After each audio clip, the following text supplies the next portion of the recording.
काशी मथुरा वृंदावन ने एक साथ हुंकारा है। कहो गर्व से हम हिंदू हैं, हिंदुस्तान हमारा है। मलेच्छों को दुर्गा के बेटों ने ललकारा है।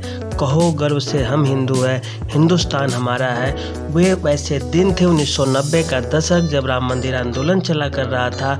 और उस आंदोलन में कई पुरुष नेताओं के बारे में तो आप भी जानते होंगे, जैसे आडवाणी, जोशी, और लेकिन कुछ महिलाएं भी थी जिन्होंने अपने प्राणों की आहुति देने को तैयार थी उस आंदोलन में। और उन्हीं महिलाओं के बारे में अभी हम चर्चा करने जा रहे हैं। वे 3 महिलाएं जिनका नाम पूरे देश जानता है, लेकिन उनके बारे में बहुत कम ही जानता है कि उनका योगदान क्या रहा।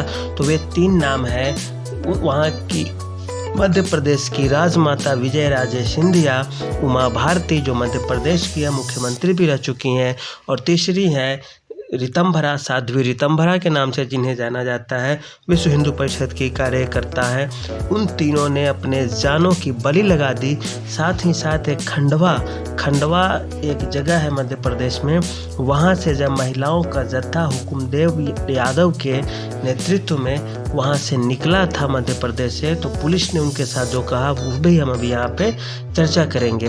तो सबसे पहले हम बात कर लेते हैं साध्वी ऋतंभरा का। तो साध्वी ऋतंभरा जी 16 वर्ष की उम्र में ही संन्यास ग्रहण कर लिए थे और साधु संतों की टोली में निकल पड़े थे, और वहीं से धर्म को जगाने के लिए, धर्म के प्रति उनका समर्पण आ गया था। और राम मंदिर आंदोलन जब सोमनाथ से शुरू होता है गुजरात के, और पूरे देश में इसका हुंकार भरा जाता है, एक अपार जन समर्थन आने लगता है, उसके बाद उमा भारती जुड़ती हैं, वहीं से विजय राजे सिंधिया जुड़ती है। वे भी विश्व हिंदू परिषद और राष्ट्रीय स्वयंसेवक संघ की काफ़ी करीबी समझी जाती थी विजय राजे सिंधिया जी, और उन्हीं के नेतृत्व में उनसे प्रभावित होकर वहाँ से जुड़ती हैं उमा भारती जी, और उसके बाद साध्वी ऋतंभरा भी इस आंदोलन से जुड़ जाती हैं। उमा भारती काफ़ी बचपन से ही भारतीय जनता पार्टी के साथ जुड़ चुकी थी। संघ से भी उनका अच्छा करीबी था, विश्व हिंदू परिषद से भी उनका करीबी था, और वे फायर ब्रिगेड नेत्री के रूप में समझी जाती थी। पूरे देश में उन्होंने काफ़ी रैलियां की, जहां कहीं भी विश्व हिंदू परिषद का आयोजन होता था, सभा होती थी, वहां जाकर जोशीले भाषण दिया करती थी। बाबरी जिस समय विध्वंस होता है बाबरी मस्जिद का, उस समय भी वे उमा भारती वहां पे मौजूद रहती हैं। उसके बाद जब पुलिस अरेस्ट करती है कुछ दिनों बाद, तो वे भी अरेस्ट होती है। जिन 6 लोगों का नाम आया था, लाल कृष्ण आडवाणी, मुरली मनोहर जोशी, विनय कटियार के साथ, उसमें उमा भारती भी थी। और जहां मध्य प्रदेश के ललितपुर में एक रेस्ट हाउस में जब बंद करके रखा जाता है, तो आडवाणी जी भी वहां थे, तो उमा भारती को भी वहां पे रखा गया था। विजय राजे सिंधिया थी, तो उनका थोड़ा संतुलित उसमें योगदान था। हालांकि उनके ऊपर भी आपराधिक मुकदमे चलाए गए बाबरी विध्वंस के आरोपियों के रूप में, और उन्हें भी गिरफ्तार किया गया था।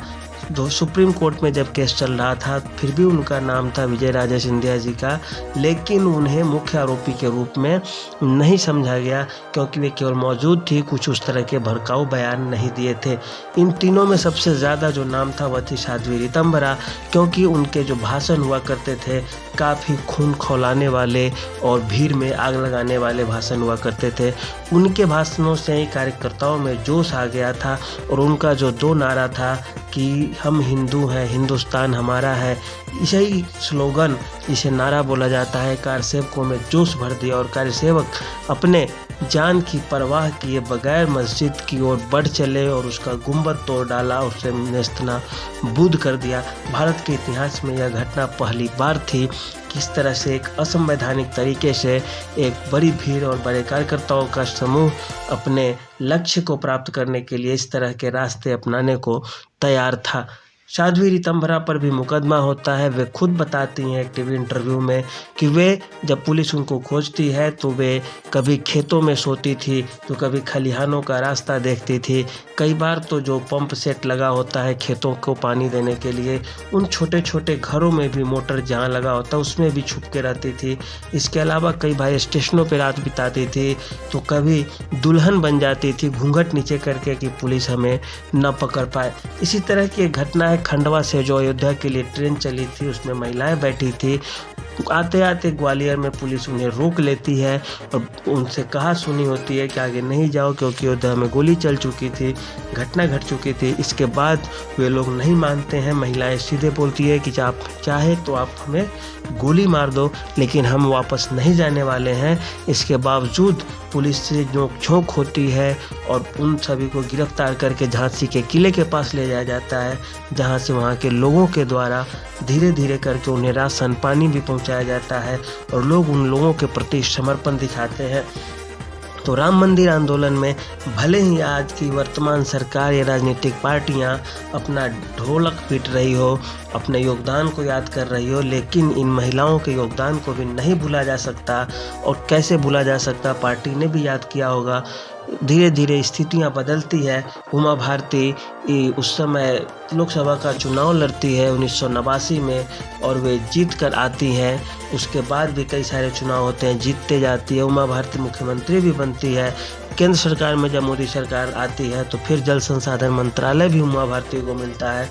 इस तरह उमा भारती का चेहरा राष्ट्रीय स्तर पर उस समय से लेकर आज तक बना रह गया। साध्वी ऋतंबरा कभी राजनीति की ओर मुँह नहीं देखती है और न आने का प्रयास करती है, लेकिन उनका भी जो योगदान है नहीं भूला जा सकता। विजय राजे सिंधिया उसके बाद वे कभी राजनीति में नहीं आती हैं और न ही वे कभी ऐसा कोशिश करती। हाँ, यह ज़रूर है उमा भारती उन्हीं के टेबल से आने वाली थी। और कई सारी महिलाएं ऐसी होंगी जिनके बारे में हम आपको कहानियाँ समय समय पर बताते रहेंगे। आज के लिए इतना ही। धन्यवाद।